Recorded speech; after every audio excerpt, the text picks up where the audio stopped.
to hear is true. Only the names have been changed to protect their innocence. You're a detective sergeant. You're assigned a robbery detail. A lone bandit robbed a jewelry store in broad daylight. He takes $5,000 in precious stones.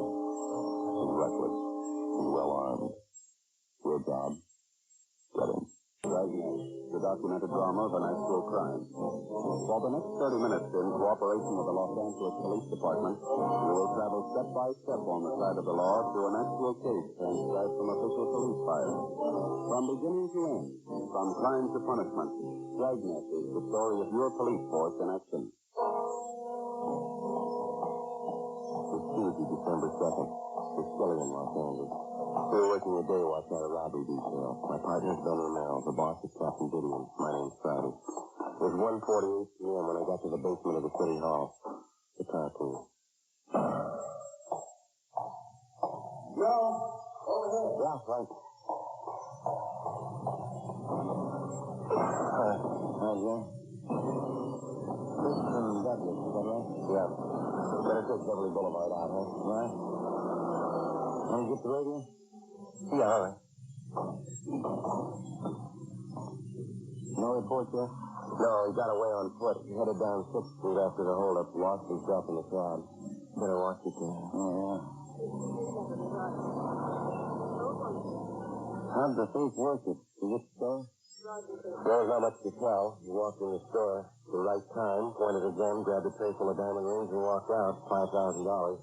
Figure he must have had the jewelry store pretty well cased. Sounds like he's had practice. Well, it could be. But sure, one thing, he's well armed. You get it up, huh? Yeah. And with a gun. All units at 3rd and Victor with traffic accident. A man with a gun. Code 3, Well, if we can roll on it, huh? All right, that's big to go for him. Yeah, I'll call in. 80K to control 1. 80K to control 1. Control 1 to 80K. Go ahead. 80K out for investigation. 3rd and Victor. CMAC 67. Roger 80K. Code 6 to 3rd and Victor. CMAC 67. That must be it up ahead, Joe. Yeah. Right in the middle of the intersection there, the car turned over, huh? Hmm? Let's all do it? Yeah, let's go. Man stretched out on the street over there, but sure. Yeah. I wonder if we can get through here, please. Excuse me, please. Let us through, please. Well, let's don't just stand around looking. Did somebody call the police yet? Excuse me. Were you involved in this? Sure, I was in it. Did anybody call the police? We're police officers. What happened? Oh, I'm too glad to see you. Awful lot of trouble. Yeah. How about this man here? What happened? Oh, I slugged him. I had to. What do you mean? Well, I don't know what happened. He went a little crazy, I guess. He pulled his gun on me. How is he, Jeff? He's got a bump on the head. He seems to be all right otherwise. What's your name? Ernie Brooks. That truck over there, that's what I was driving. I was coming down 3rd Street and I stopped at the red light over there. That corner over there? Yeah. And when the light turned green, I started across the intersection. This guy laying here came barreling down big, so went right through the red light, hit the front of my truck. Flipped his car right over on the side, just like a kid. Yeah, go ahead. The guy went a little crazy, I guess. Right after the crack-up, I pulled the truck to the curb and got out. This fella here was just climbing out of the top side of his car. Didn't seem hurt at all. Yeah, huh? Well, when he saw me coming over to him, he pulled a gun and pointed it at me. Then he turned and started running. I couldn't figure it out. What'd you do? Well, as soon as he turned his back to him, I went for him and tackled him. Fought like a target. That's why I say I slugged him. I had to, officer. There's something awful funny about the whole thing. What do you mean by that? Well, look here. There's spots right here. It fell out of his coat when I slugged him. You take a look. Yeah? Here. Must be 3-4 dozen in there. Rings, all kinds. Yeah. Looks like diamonds in them, doesn't it? The ambulance arrived and we took the unconscious fuel robbery suspect to Georgia Street Receiving Hospital. After he was revived and treated for cuts and bruises, we took him back to the city hall of the interrogation room. He fitted the description of the jewelry store bandit almost exactly. He refused to talk. He wouldn't even give us his name. We had his fingerprints taken, and then we had them checked through R&I. The man was identified as Vernon Albert Nicoli, an ex-convict out of Folsom and a 2-time loser. He served 1 5-year term for armed robbery and another 3 years for ADW. We checked out the wrecked car he'd been driving and found out that it had been stolen 2 blocks from the scene of the holdup. We had the manager of the jewelry store which had been robbed brought downtown. He identified Nicoli as the bandit. The suspect still refused to talk. Ben and I took him to the main jail, where he was booked on suspicion of 211 BC. 4:15 p.m. He checked back in at the office. Takes some of them a long time to learn. Yeah, two-time loser. This one ought to finish him. I can't figure. He's been out of post in 7 months and going right back in again. Well, we can get the complaint from the DA tomorrow and set the arraignment for Thursday. Yeah. Let us check with the manager of the jewelry store first. I wonder if Nicole could have been in on those gas station holdups, remember? Last month? Yeah. Well, we'll have him in the show up Thursday and see what happens. You want to take care of the arrest report? Yeah, I'll get out an APD, too. Might turn up some outside jobs on him. I feel hungry. You still got that candy bar from lunch? Yeah, I think so. Yeah, here you go. Uh-huh. What's the matter with you lately, anyway? I don't know. Been eating like a horse, down the town. I'll stop. I'll get it. What do you got, Joe? No. Oh, that does it. What? Nicole, he escaped. A broadcast and an all-points bulletin were gotten out on Vernon Nicole. All units in the vicinity of the escape were alerted. An hour passed. There was no report on the suspect. We checked with the main jail and got the details on the escape. They told us that while Nicole was being locked up in his cell, he pushed his fingers into the door jamb and had them badly mashed when the cell door closed on him. Both of Nicole's wrists were then handcuffed, and along with 2 other ailing suspects, he was taken over to Georgia Street Receiving Hospital by a pair of transportation officers. Going up the stairs to the hospital, Nicole had turned suddenly, kicked one of the officers in the stomach, slugged the other one, and escaped. It happened at about 4:14 p.m. By 11 o'clock that night, there wasn't a trace of the suspect. 7:30 the next morning, Ben and I checked back in for work. Nicole was still at large. Overnight report, Joe. Have a look. What we got? Yeah. Liquor store. Gas station. Mm-hmm. Another liquor store. All 3 of them held up between midnight and 2 a.m. Take a look at the bank description. WMA, 5 feet 950 pounds. Medium build, dark navy, very dark eyes, fair complexion, deep scar on chin. How about? We didn't waste time getting started again, did we? It's a pretty big come down if it's Nicole. Diamond press for liquor store. Well, we had to do something. We didn't have any clothes, no money. How about that car he used on those jobs? Store. We covered earlier this morning. We're going over to the plant. Romero, Joe, River? Got on this one right away. We just had to call a minute ago. What's that? Here's the name and address. Matthew Hobbs. He runs a candy store near one of the grade schools over in Boyle Heights. He might be able to tell you something. Yeah, about what? Nicole. Saw him last night. We got in the car and drove over to the Boyle Heights district where we located Matthew Hobbs' place of business. It was a small store on Delray Avenue, 1 block from the neighborhood grammar school. The sign out in front read, New Geneva Candy Parlor and Variety Store. There was the usual display in the window. A wind-up train, a few inexpensive dolls, pencils, writing tablets, and some crepe paper. Inside, the main attraction was 2 long showcases filled with a variety of penny candy. There was a small soda fountain at the rear of the store, topped with a slab of worn marble. Matthew Hobbs was a small, thin man. He looked to be in his mid-60s. He sat behind one of the counters filling cellophane bags with Christmas candy while he talked to us. We asked him about Nicole. Yes, that's right. Saw him here last night. About 10 o'clock, 10:15, no later. You want me to help him? Do you know Nicole that well, Mr. Hunt? As well as I know most of the kids that grew up around here. Yes, I guess I knew him well. Well, what did he ask for in the way of help? His money, clothes. He got no family left. I guess I was the only one he thought to come to. Mm-hmm. Well, how is it that you didn't notify us sooner, Mr. Hobbs? I knew you'd ask. I'd like to explain if I could. Yes, sir, please. Did you hand me that stack of bags there, Sergeant? Yeah. This? No, the number 2. Yeah, those, yeah. Mm-hmm. All right, here you are. Thank you. As I said, he knocked on my back door about 10 o'clock, and I let him in. I said, just like an animal. Some kind of crazy animal. Did he have handcuffs on? Yeah, but the chain connecting him was broken. I made me file off his handcuffs. Yeah? I wouldn't do it at first. I had no idea what was going on. He said he'd kill me if I didn't help him. He kept threatening me. I never saw Vernon like that before. Uh-huh. Go on, Pete. You know, Sergeant, I knew that boy when he was in grammar school right up the street there. Don't you sit down and think sometimes, huh? Where they grow up and change. Yes, sir. Well, what happened after you took the cuffs off of him? Well, he got out of his jail clothes and put on one of my suits. Took what I had in my wallet, $12, and then he kept running around and he found my gun. He took that with him, too. Well, didn't you think of calling for help? Not the way he acted, Sergeant. Just like a crazy animal. Wanted to kill me if I'd tried anything. He warned me not to tell anybody he was here. Said he'd come back and kill me if I did. Well, I waited this morning and I called the police. You said McCauley took a gun from him, Mr. Hatton. What kind of a gun was it? .32 automatic. A Colt. I've had it for years. I have it registered with you people. He took just what he pleased. Clothes, gun, money. If you want the truth, Sergeant, I just wasn't brave enough to try to stop him. Well, when McCauley left here, did you notice if he had a car? No, he left on foot. Walked across the street and went down that way, towards town. I don't know. I don't suppose you'll get too far. I hope not. Do you have any idea who he might try to contact? Some of his old friends, his relatives? No, he doesn't have any folks I know of. Terrible thing, isn't it? Kids growing up.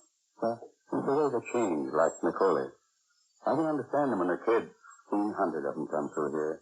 Know what they're thinking, how they feel. Kind of a hobby. I understand kids. The trouble is they grow up. All of a sudden they stop being kids. I don't understand them after that.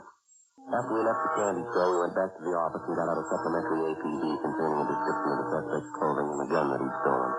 Together with Gonzalez and Pena from robbery, Ben and I checked all of McCauley's known friends and his usual hangout. Stakeouts were placed. We got nowhere. The late evening holdups continued.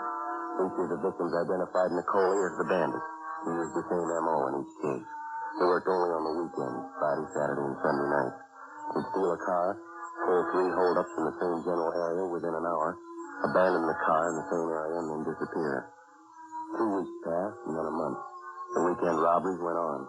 In the most recent holdup victims, we found out that McCauley had picked up a partner. We checked the man's description through his staff's office. Each of the stolen cars used by the suspects and then abandoned were checked for prints. We failed to identify the second man. The holdup continued. McCauley and his partner were still at large. Monday, January 26, 8:30 a.m. Ben and I met with Captain Didion.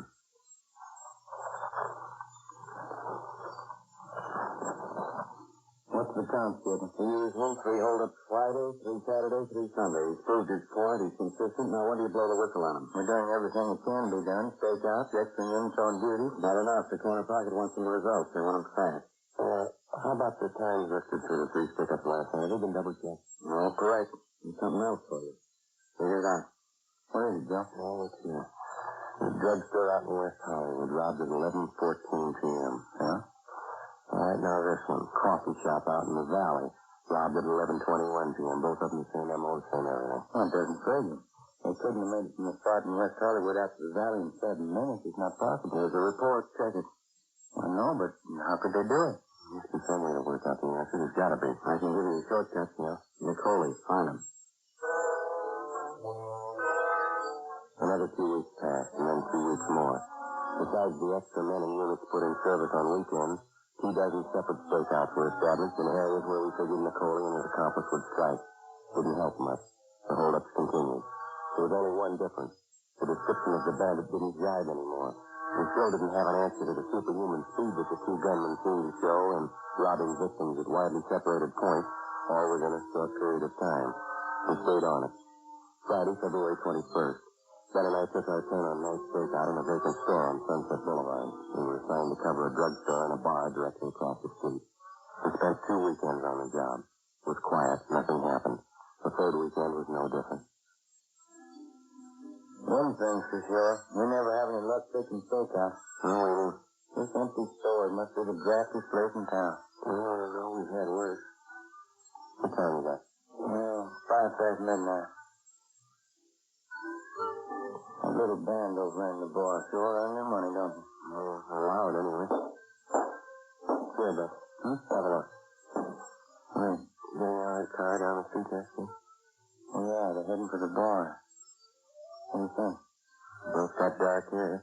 About the same bill. Looks like they're in a hurry. They're going in the bar. Oh, come on.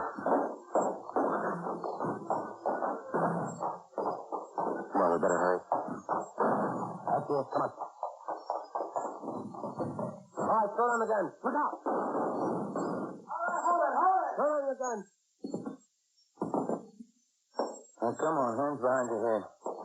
Watch it.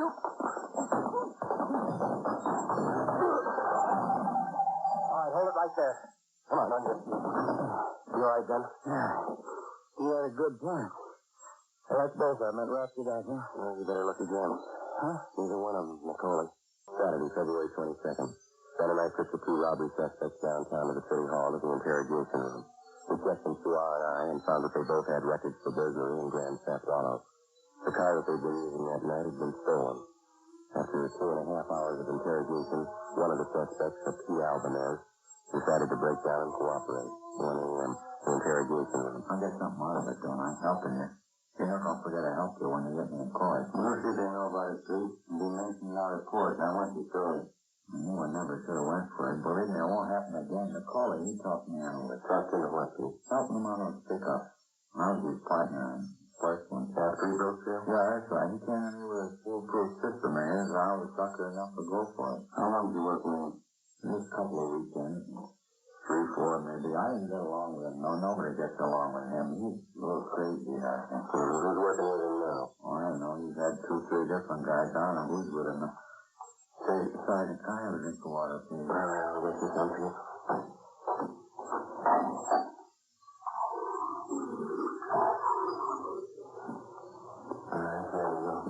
How about the way Macaulay works? There's 3 or 4 robberies a night all over town.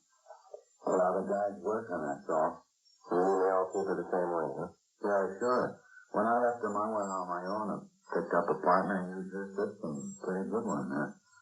Well, it looked like a good one, anyway. You mean working on the weekends, picking up a hot car, dropping it fast? Yeah, you got it. There must be half a dozen guys in this town working the system. They all got it from Macaulay. He told it to him. Where do we find him, Pete, you know? Macaulay? No, not for sure.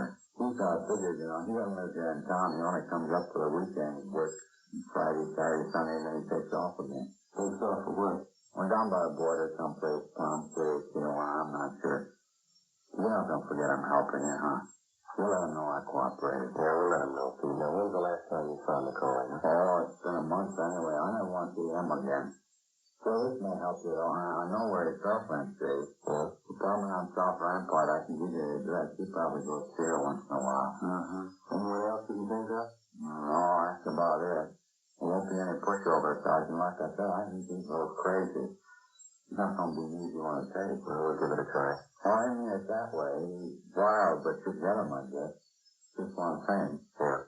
You'll have to tell him first. 3:45 a.m. Pete Albanese and his accomplice were booked at the main jail on suspicion 211 PC. The next morning, Ben and I checked out the address of Macaulay's girlfriend, which Albanese had given us. The girlfriend's name was Esther Rivard. She told us that she hadn't seen Macaulay in more than 2 weeks. We asked her if she knew where the suspect stayed when he was in town. She gave us an address on South Depot. We called in and arranged for a stakeout on the girl's place, and we drove over to check the address that she'd given us. It was a small apartment court on the edge of the industrial district. Macaulay wasn't there, neither was the manager. We talked to one of the tenants who told us that the manager, Mrs. Clara Fontaine, was out of town. He said that while she was gone, her daughter Norma was looking after the place. The daughter was employed as a secretary at the Blue Cross Hospital Plan office over on Wilshire Boulevard. We called the office and arranged for another stakeout at the apartment court.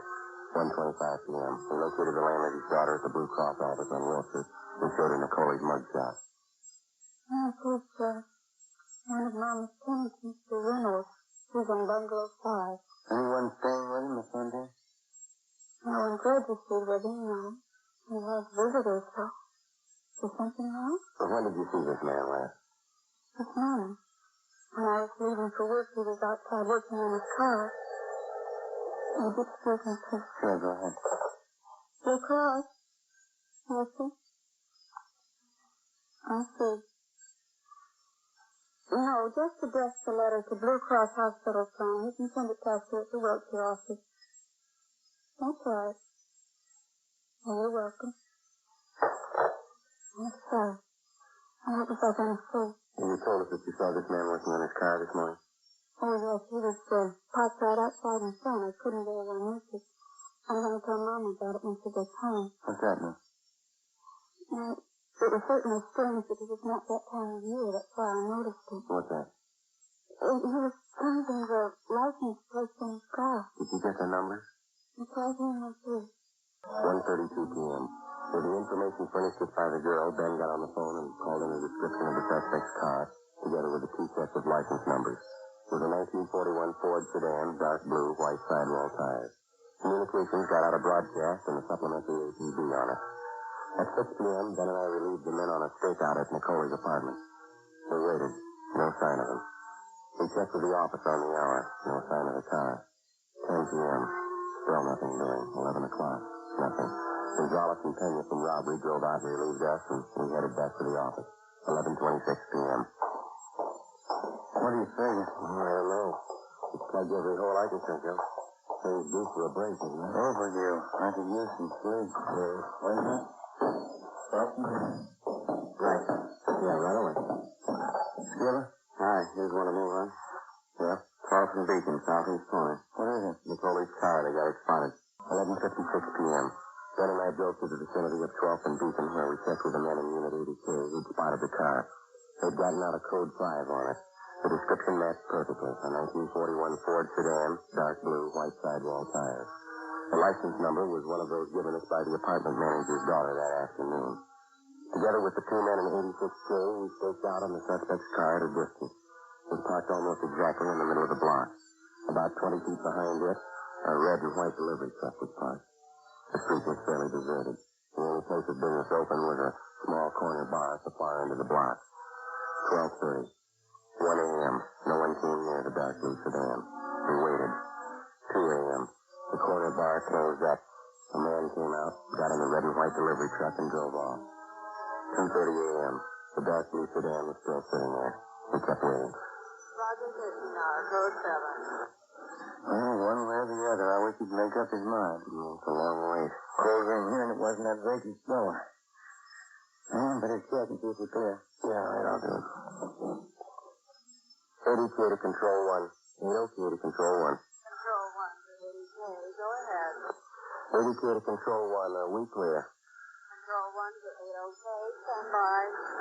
Oh, yeah, next. I'm out. You too? Yeah.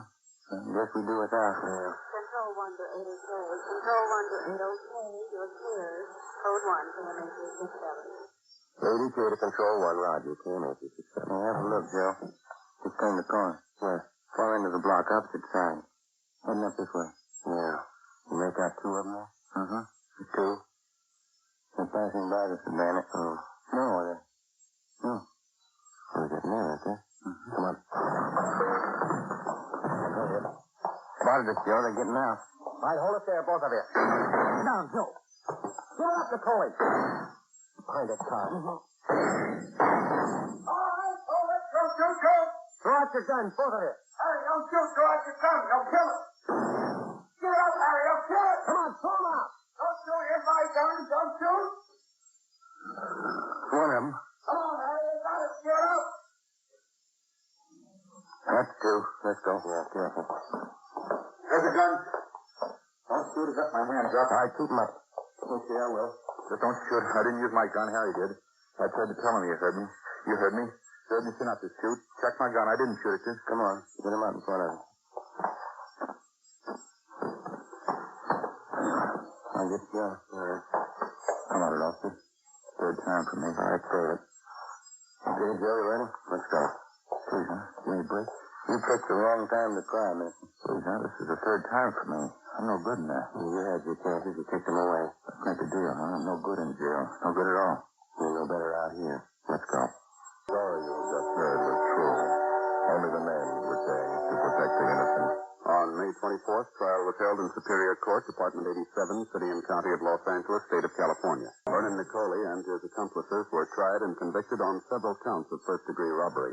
They received sentences as prescribed by law and are now serving their terms in the state penitentiary.